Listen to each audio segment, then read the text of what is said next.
Imagine waking up in a city where half the people you know are already dead. The streets are silent, except for the sound of carts collecting bodies.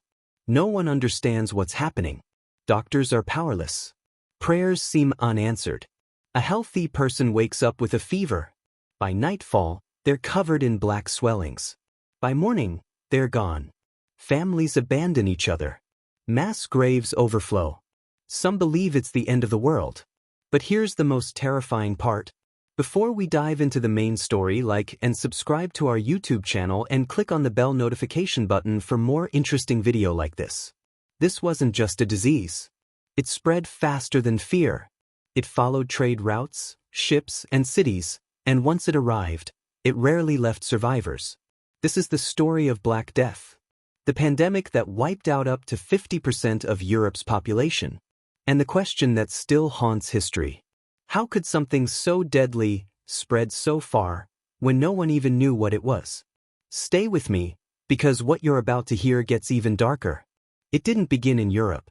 Long before cities fell silent, the plague was moving quietly across continents, likely emerging from Central Asia. Carried by fleas living on rats, it traveled along one of the most important trade networks in history, the Silk Road.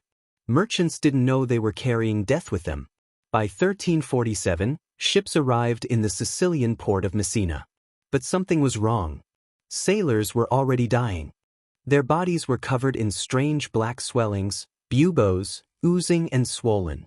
Within days, the infection spread across the city. People fled.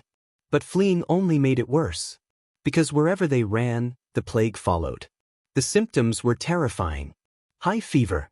Chills, vomiting blood, and then the black swellings. Victims often died within 3 to 5 days. This wasn't just one form of disease, it came in multiple deadly variations. Bubonic plague, spread by fleas. Pneumonic plague, spread through the air. Septicemic plague, infecting the bloodstream directly. The bacterium responsible?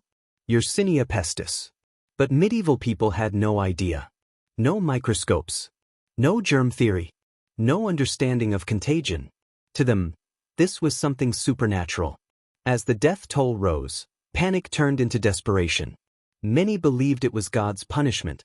Groups called flagellants marched through towns, whipping themselves publicly, hoping to atone for humanity's sins. Others looked for someone to blame.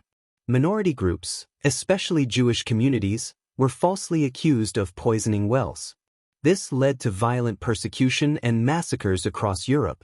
Fear had become as deadly as the disease itself. Entire towns were wiped out. In cities like Florence, bodies piled up faster than they could be buried. Mass graves became common.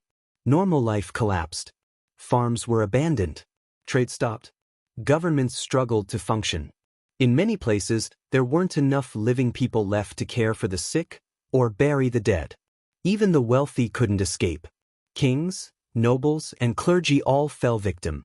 Death did not discriminate, but something unexpected happened after the devastation. With so many dead, labor became scarce. Survivors suddenly had power. Workers demanded higher wages. Feudal systems began to weaken.